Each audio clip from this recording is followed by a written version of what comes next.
Is an iPad worth it for your piano practice? I get this question so many times from many people online, be it on Instagram or on Facebook, but even after concerts, people ask me, why do you play with an iPad? How does it work? Or can I still use sheet music? And let me be honest with you.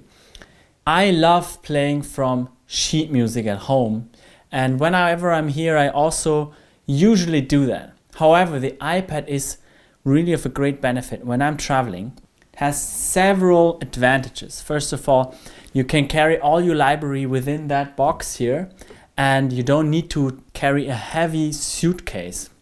Then also, you are just quicker finding everything if you practice, right? You don't have to look through everything, look in the book, where is the piece I want to play. It's all there in this thing, and it also is just much more reliable than actually page turners, for example. Let me go into all these details.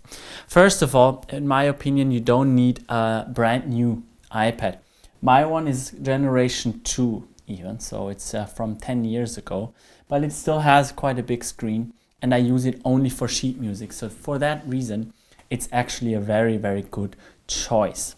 And I personally don't use it for anything else. I have my iPhone and my MacBook for for work and entertainment, so I use the iPad literally just for reading score. If you want to get one, I'd suggest getting one with a big screen. It's much better than a small one, and you can see your score much better. And I've had people also who got, Samsung, for example. It can work for reading. I don't necessarily know. I've personally made very good experiences with these Apple products. Don't get any money for promoting it. Samsung or other tablets are fine for sure. There are a few specializing on music. They can be a choice, but to be honest, if you also plan on joining Zoom calls, for example, I've made the experience that Apple is usually much better. I don't know why, but so that is my recommendation here. I personally use that page turner here, AirTurn Duo. Gonna link it in the description. And if you want to master the piano, the kind of equipment you use is very important for your development too, because as in this case I say, it can save time. If you're only at home, then books will also do the job, but it's very important that you choose the right devices, also the right piano, of course. If you haven't seen my video on pianos, then I'll link it here in the box.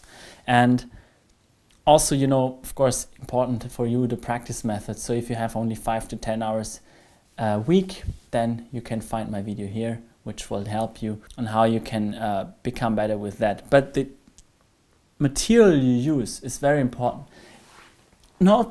Doesn't matter what your budget is, but you should get the best possible solution for your budget, right? So if you have a little bit of money aside for something like this, it can actually help you, because you can write in there also with your pen. You can also correct it much easier than in a book, for example. So there are many, many advantages on this.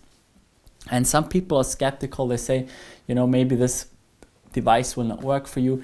Let me tell you, I've had 3 incidents where it didn't work on stage. They were really funny. One was actually in Elbphilharmonie with the trio. I pressed that page turner and it just started turning all the time. So I couldn't stop it anymore. I had to reset the app, and in that time also stop playing, obviously. So that was an incident. Then once in my chamber music exam in my university, it just went black. It just turned off. I don't know why. Maybe there was an update or something, but I had to then restart it. I had to play the last line of a second movement of a Beethoven trio by memory, which luckily I knew. So then after that, I could just tell everyone there was accident happening with the technology, and then everyone, of course, understood. And then I just reset everything, and it worked very well. And the third incident was when I played with my friend Kian Soltani. I just suddenly saw only my markings and no score anymore. So let's be honest, these things happen. But however, I had much more incidences with page turners when I played with sheet music in concert. So people throwing the score off, the music stand, or just making mistakes so you mess up things, happen much more often than mistakes with this device. So that would never hold me back to just decide again that I would like to play with this.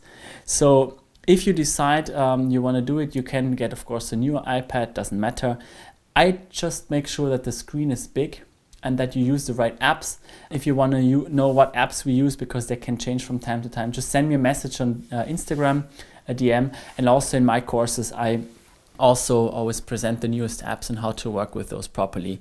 That's being said, if you want to have some support on how you can improve your piano playing as a non-professional or professional player, apply for a free strategy lesson at aaronpilsan.com/academy, where we'll figure out, of course, which device to use, but also how you can improve on your playing.